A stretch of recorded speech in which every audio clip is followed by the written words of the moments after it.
예, 오늘은 동물 혈액의 다양성에 대해서 얘기를 해보겠습니다. 동물 혈액은 뭐 우리 빨간색만 생각하는데 그 여러 가지가 있습니다. 빨간 피, 청색 피, 적자색 피, 녹색 피, 흰색 피, 대충 이렇게 5가지 정도의 색깔이 있고요.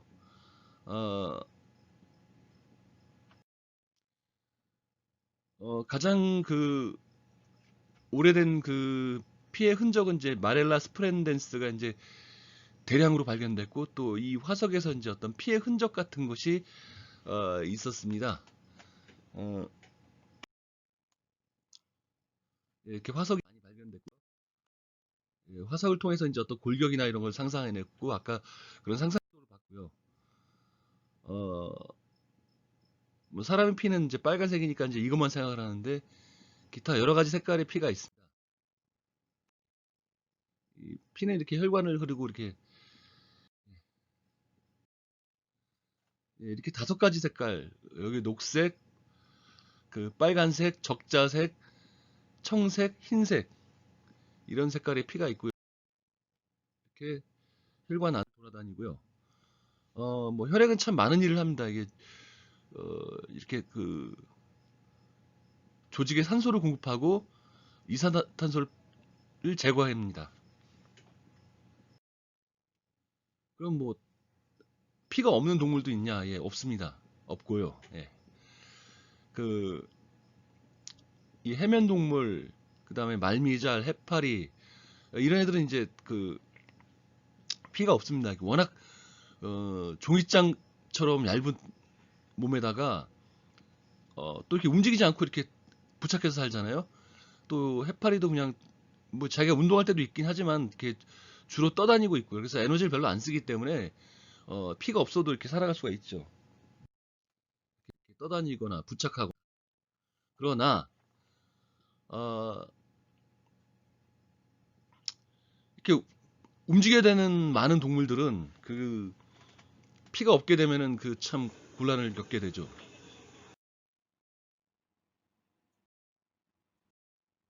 예, 그 뭐 몸이 굉장히 종이장처럼 얇은 친구들 같은 경우는 그냥 뭐 피가 없어도 되겠지만, 이렇게 이 안에 대형 장기가 있고 그러면 거기에도 산소를 공급해줘야 되거든요. 그러니까 그 산소를 운반하는 그런 단백질이 있어야 되고, 또 이 혈액순환 체계가 있어야 됩니다. 그 동물도 마찬가지고요.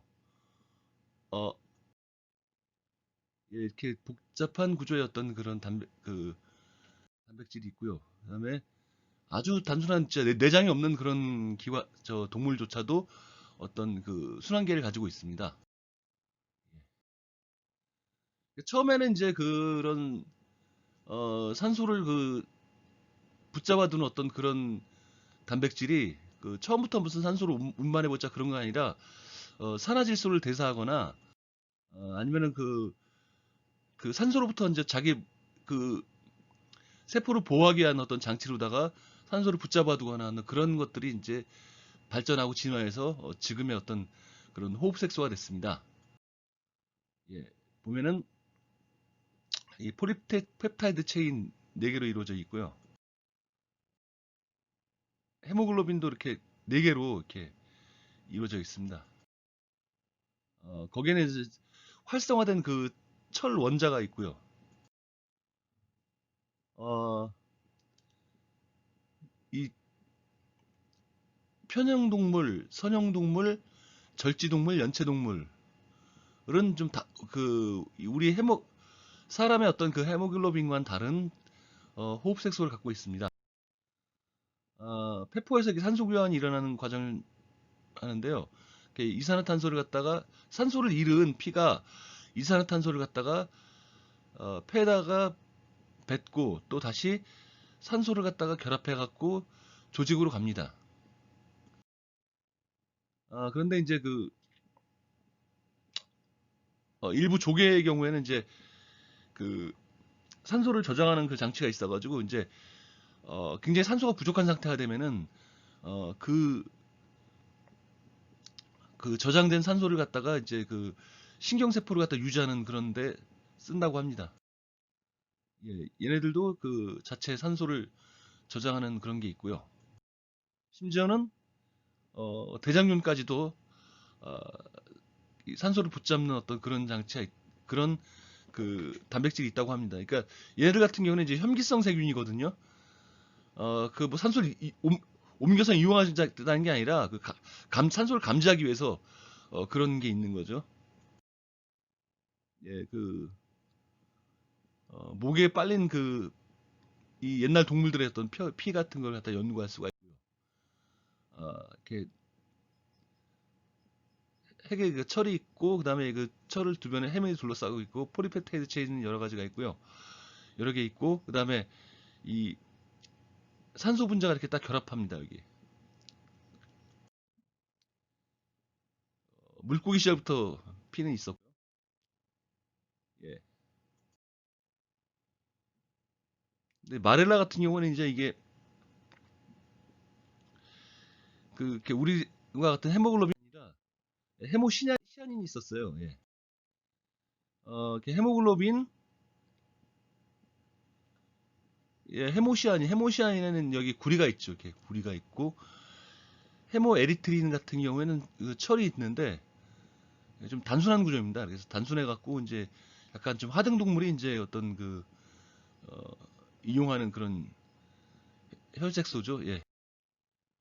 글로빈 폴드 이렇게 돼 있고 어, 같은 헤모시아닌이지만은 그 연체 동물의 그 헤모시아닌과 그다음에 이 절지 동물의 헤모시아는 구조가 좀 다릅니다. 어, 연체 동물의 그 헤모시아닌은 7억 4천만 년 전에 생겨났고 이 절지 동물의 어떤 그 헤모시아닌은 6억 년 전에 시작됐습니다. 예, 이렇게 그러니까 이제 뭐 혹시 그 절지 동물의 헤모시안을 연구한다든가 뭐 그 절지 동물의 어떤 피를 연구한다 그러면은 이게 투 개를 갖다가 잡죠 보통. 어, 얘네들 피가 좀 많이 있으니까 덩치가 크고. 예. 어, 우리가 구리가 있잖아요. 구리. 동상도 이제 구리로 만드는데 걔가 처음에 만들 때는 이렇게 그 노란색이에요. 노란색인데 겉에 그 저기 산소와 결합하게 되면은 녹슬게 되면 이렇게 청색으로 바뀌죠. 근데 오히려 더 멋있어요, 이게. 그 자유의 여신상 그 색깔 봐요. 그래서 이렇게 동상은 이렇게 그 구리로 만드는 거죠, 이렇게. 그 녹이 슬어도 오히려 색깔이 더 멋있어지고 또 녹슬어봤자 그 아주 깊게까지는 안 쓰니까 예. 예, 최초로 발견된 그 마렐라도 이렇게 헤모시아닌을 가지고 있었습니다. 그러면은 뭐 가장 좋은 거 하나로 통일하지 왜 또 다 동물마다 피가 다 제각각이야. 그래서 이 헤모글로빈이 더 우수합니다. 이게 산소를 운반하는 기능이 더 우수한데 어, 헤모시아닌도 장점이 있어요. 그래서 이 저온에서도 이게 잘 작동한다고 합니다. 봐봐, 이게 찬물에서도 이렇게 잘 살고 있잖아요. 예. 그다음에 이 갯지렁이하고 그 완종류 얘네들은 헤모글로빈과 헤모시안이 아닌 다른 혈액 단백질을 가지고 있습니다. 어, 햄 헤메리트린, 예, 이걸 가지고 있고요. 여기 보면 철이 있어요. 철. 헤메트린은 그 산소와 결합하면 이렇게 적자색이 되고 산소를 잃으면 무색이 됩니다. 또 녹색 피를 가지고 있는 몇 종류의 일부 도마뱀. 예? 그래서 어떻게 피가 녹색이지? 신기하네. 그래서 연구를 해봤더니 어, 똑같이 헤모글로빈이 가지고 있어요. 가지고 있는데 빌리버딘이라는 그 라임 녹색 색소를 가지고 있고 이것이 헤모글로빈이 분해될 때 생성되는데 이 빌리버딘이 있으면 기생충 감염에 그 좀 더 유리한 것으로 생각되고 있습니다. 그러니까 기 빌리버딘이 아마 그 얘네 몸에는 좀 해로울 것 같아요. 그래도 그게 있으면은 그 기생충이 혈액으로 들어와서 번식하거나 뭐 사는데 상당히 지장을 준다고 합니다. 그래서 그러면서 거기에 조금 다소나마 아니 다소가 아니라 상당히 안전하다고 합니다.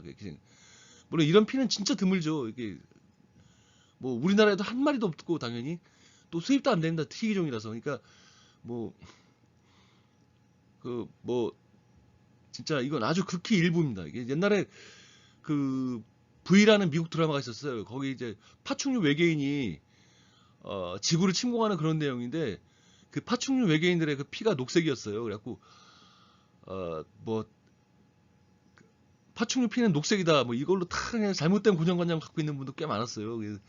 아니고 진짜 그냥 일부 예외적인 경우다. 그렇게 생각하면 되겠습니다. 예.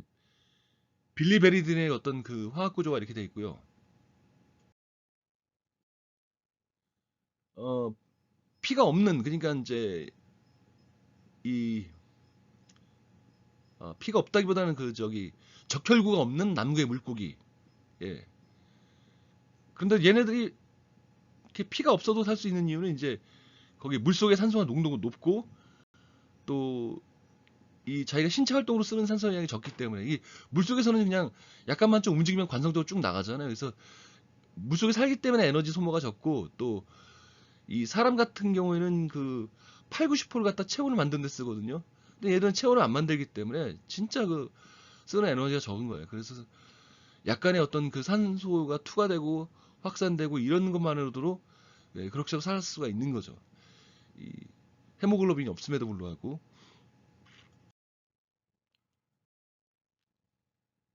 어쨌든 간에 뭐 여러 몇 가지 피가 있다고 하지만 가장 주종은 그냥 이렇게 어, 해모시 이 절지동 아니 무척추 동물의 해모시아닌 그 척추 동물의 헤모글로빈 이게 이제 대부분이고요. 약간 예외적인 경우도 있다고 생각하시면 될 것 같습니다. 이 투국의 그러니까 절지동물의 청색피, 그 선형동물의 그 적자색, 그다음에 그 아주 일부 도마뱀의 녹색피, 그다음에 그 남극에 사는 그 아이스피쉬의 그 흰색피, 예, 이렇게 있고 또 척추동물의 그 빨간 피, 예, 이건 사람이 되겠죠. 예, 이것으로 마칩니다. 좋아요, 예, 구독 눌러주십시오. 감사합니다.